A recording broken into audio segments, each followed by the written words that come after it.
Paz e bem, meus irmãos e minhas irmãs. Estamos no sábado da Quaresma, dia 21 de fevereiro. Hoje a igreja celebra o dia de São Pedro Damião. Ele foi bispo e doutor da igreja e viveu de 1007 a 1072.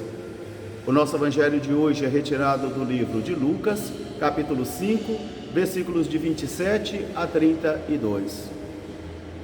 Naquele tempo, Jesus caminhava à beira do mar da Galileia e viu um homem sentado na coletoria de impostos chamado Levi e disse-lhe: "Segue-me." Ele imediatamente se levantou, deixou tudo e o seguiu. Levi ofereceu para Jesus um banquete em sua casa. Ali estavam muitos outros cobradores de impostos e também muitos fariseus. Os fariseus então perguntaram aos discípulos de Jesus: "Por que o vosso mestre come com cobradores de impostos e pecadores?" Jesus ouviu a pergunta e respondeu: "Os sãos não precisam de médicos, e sim os doentes. Eu não vim chamar os justos, mas os pecadores à conversão." Palavra da salvação. Meus irmãos, minhas irmãs, continuamos a nossa caminhada quaresmal, atravessando o nosso êxodo pessoal, ou o nosso deserto pessoal. E cada um e cada uma com a sua dificuldade, cada um e cada uma com as suas fraquezas, com seus pecados e também com as suas tentações. E é justamente neste caminho de êxodo que nós vamos encontrando o Senhor ou perdendo o Senhor, que nós vamos reafirmando a nossa fé ou vamos também cometendo a apostasia do coração. De modo que a Quaresma é sempre um tempo de peregrinação interior, onde cada homem e cada mulher é convocado a viver o seu retiro pessoal, o seu êxodo pessoal. Hoje, no livro do profeta Isaías, nós encontramos o Senhor advertindo o seu povo, onde ele diz: "Se destruíres os teus instrumentos de opressão, se deixares os teus hábitos autoritários, e se deixares também as linguagens maldosas, encontrareis vida, e a vossa luz brilhará nas trevas. E se acolheres também o indigente, e socorreres em tudo o necessitado, brilhará a vossa luz nas trevas. E eu serei para cada um de ti um oásis no deserto. Cobrirei a cada um com a minha proteção. E mesmo nos momentos mais difíceis de secura e de aridez, eu estarei aí para alimentar a vossa vida. Porque sereis para mim um povo, e eu serei para vós o vosso Deus." É o Senhor que pede a conversão do seu povo, como também é o Senhor que pede a conversão de cada um de nós. E é interessante as exigências, né? "Se destruíres os teus instrumentos de opressão, se deixares de lado os teus hábitos autoritários e a linguagem maldosa, se protegeres e acolheres o indigente, e socorreres em tudo o necessitado, a tua luz brilhará nas trevas, e será um grande foco de luz. E aí sim eu serei o seu Deus, e você será o meu povo."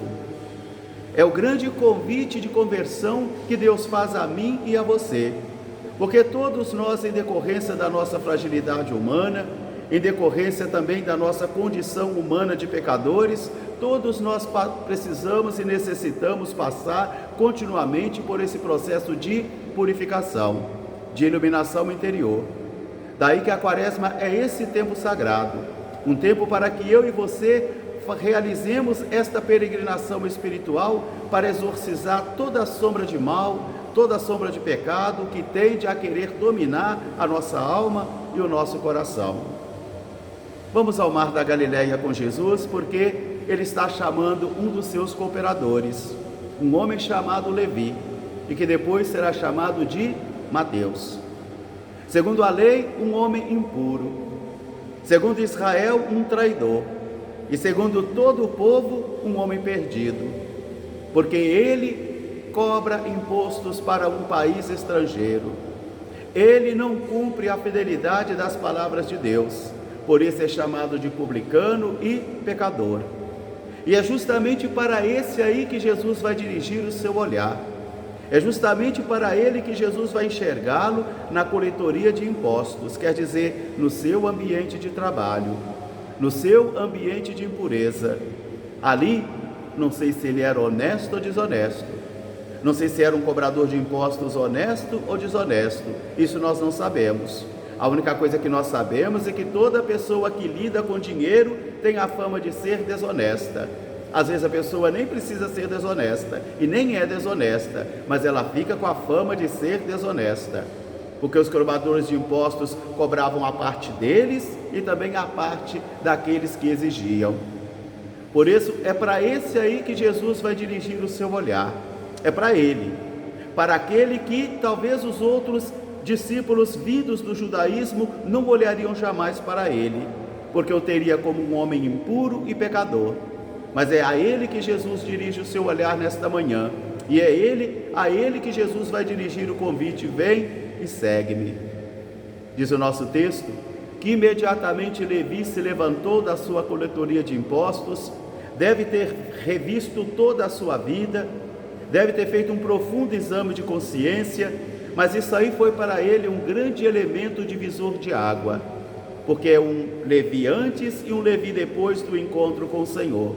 Porque depois que Jesus põe a mão em alguém, a pessoa nunca mais será a mesma. A alegria de Levi deve ter sido imensa. A alegria dele deve ter sido imensa a tal ponto que depois que ele se levanta e segue a Jesus, ele vai oferecer um banquete em sua casa. Ali estão outros cobradores de impostos, e ali também no meio dos cobradores de impostos estão também os fariseus. Coração amargurado, coração amargo, fechados em seu rigorismo, na sua tendência de impureza, no seu legalismo, e é justamente movido por estas forças que eles vão perguntar então aos discípulos de Jesus: por que que o vosso mestre come com cobradores de impostos? Eles ficariam impuros, eles estariam impuros. Jesus é que vai ouvir a pergunta, é Jesus é que vai responder esta pergunta. E ele começa dizendo então essa alegoria de imagens: os sãos não precisam de médicos, e sim os doentes. Eu não vim chamar os justos, eu vim chamar os pecadores à conversão. Por isso o evangelho da quarta-feira de cinzas será sempre uma repetição constante: converta-se e creia no evangelho. Porque a conversão é um processo permanente que eu e você necessitamos passar. Todos nós precisamos passar por esse processo de conversão constante, uma conversão permanente. A graça da conversão que nos concede é o Senhor, agora o esforço é meu e é seu. Por isso que um dia alguém vai perguntar a Jesus: Senhor, é verdade que são poucos os que se salvam? Jesus não vai responder questão de quantidade, mas ele vai dizer: esforçai-vos, esforçai-vos. Eu e você é um exercício pessoal, porque a fé é pessoal, é um processo pessoal, porque esse processo de conversão é pessoal, mas não é trocar a maquiagem, não é trocar a roupa, não é trocar a cor do cabelo, não é trocar de igreja, mas é passar por um processo profundo chamado metanoia, de morrer uma pessoa e nascer outra. Que esta palavra seja para mim e seja para você também um grande incentivo de caminhada nesse tempo da Quaresma. Grande e magnífico Deus e meu Senhor Jesus Cristo, iluminai as trevas do meu coração, dá-me fé reta, esperança certa, caridade perfeita, sentido e conhecimento, Senhor, para que eu cumpra com teu santo e veraz mandamento. Amém. São Pedro Damião, rogai por nós. Paz e bem, até amanhã, se Deus quiser.